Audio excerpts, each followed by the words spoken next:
I'm going to talk about using the passive voice to focus your writing. You'll identify the passive voice and we'll talk about when to use it. And then we'll talk about how to use the passive voice to keep the focus on the patient.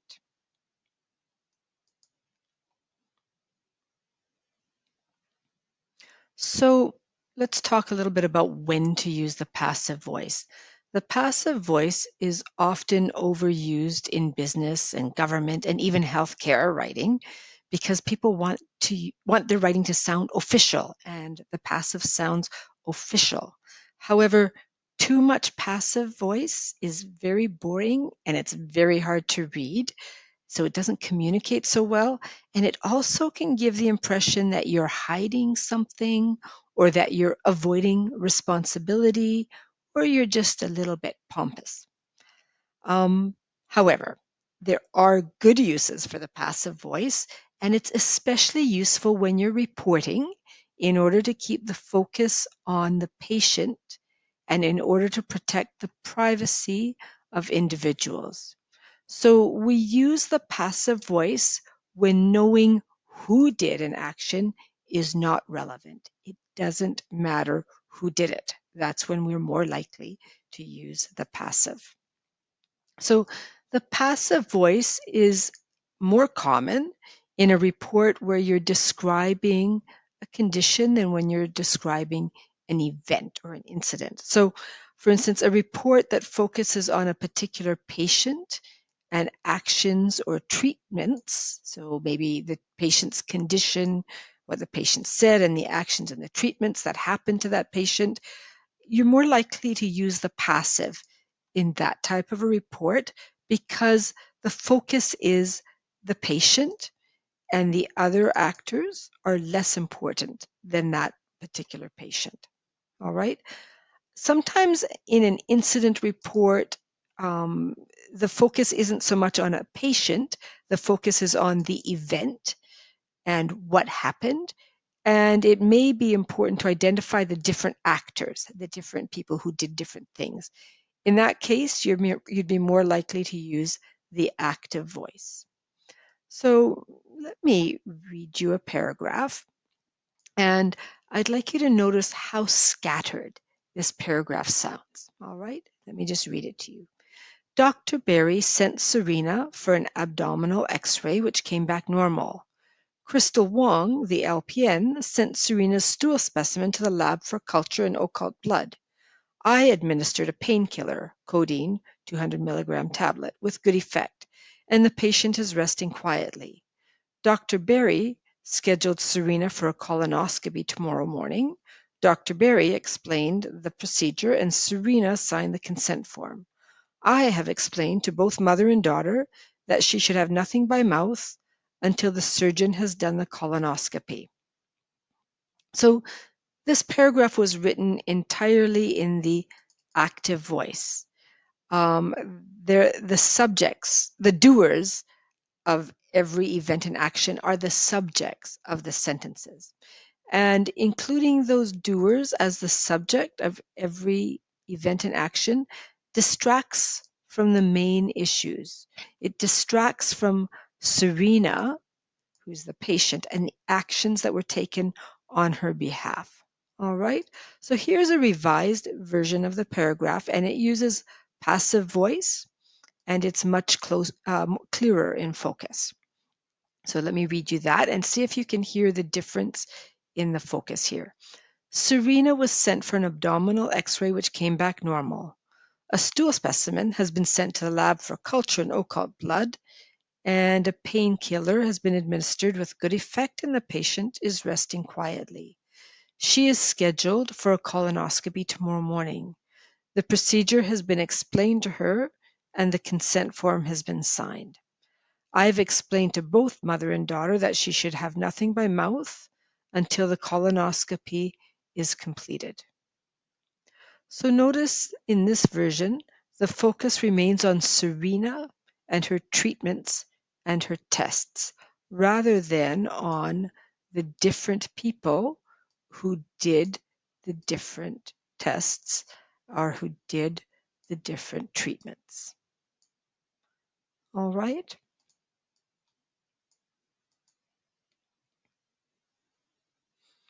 So let me just give you a brief review of how to form the passive.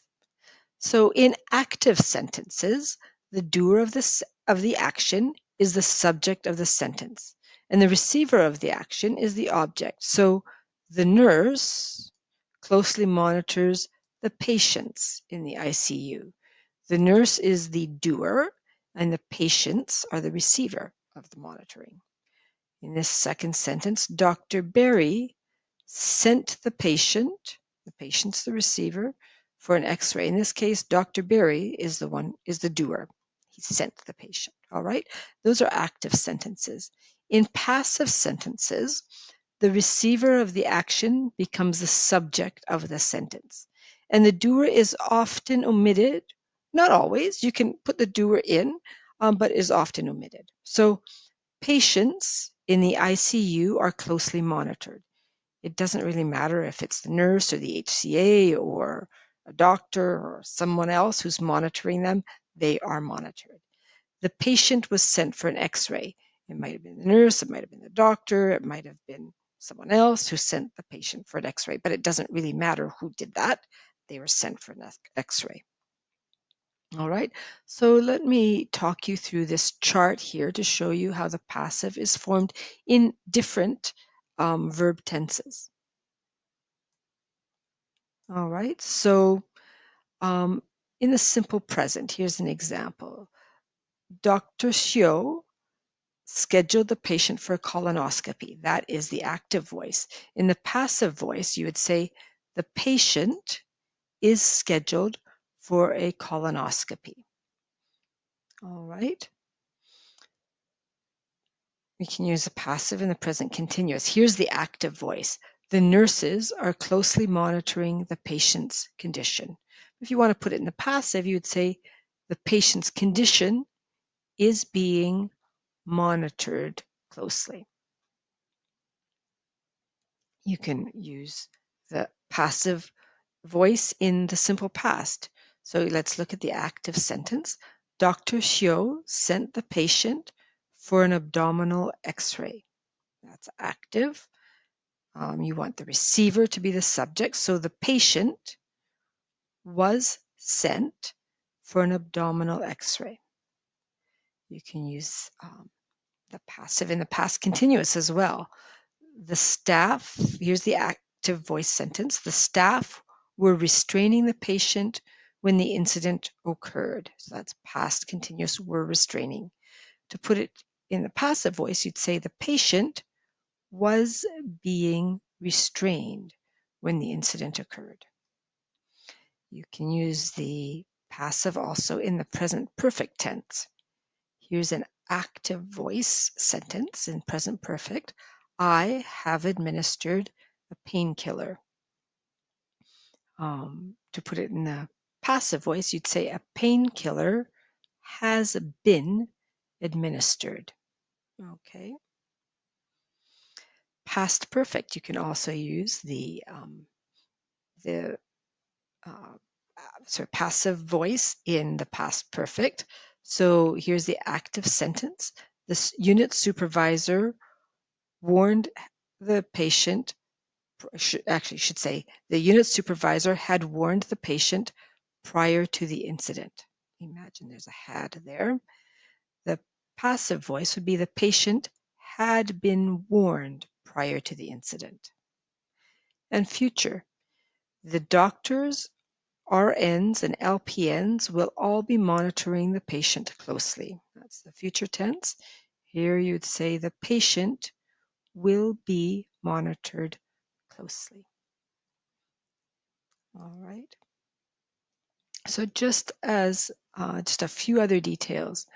A verb must have an object to be used in the passive voice.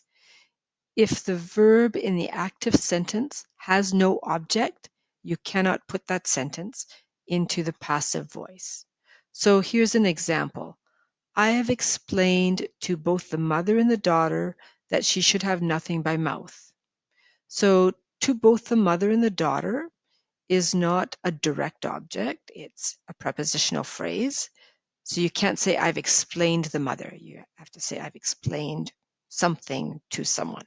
So it is not the object. This sentence cannot be written in the passive voice. Here's another example. The doctor said that she would need chemotherapy. That she would need chemotherapy is a subordinate clause, not an object. So you can't put the whole sentence here into the passive voice. You could say the doctor said that chemotherapy is needed. Just this piece here could be put into the passive, but not this part. Sentences with an object can usually be written in the passive form. So, Dr. Berry explained the procedure to the patient. Here you could say the procedure was explained to the patient. Or the doctor told the patient she would need chemotherapy. You could say the patient was told that she would need chemotherapy. There are some exceptions to this, and the most common mistake would be using the verb have. So the verb to have cannot be used in the passive voice even when it's followed by a direct object. So you can say she has Crohn's disease, but you cannot say Crohn's disease is had or is had by her. You can't do that. All right. So in your Moodle book, you will find links to other places where you can find more information about the passive voice.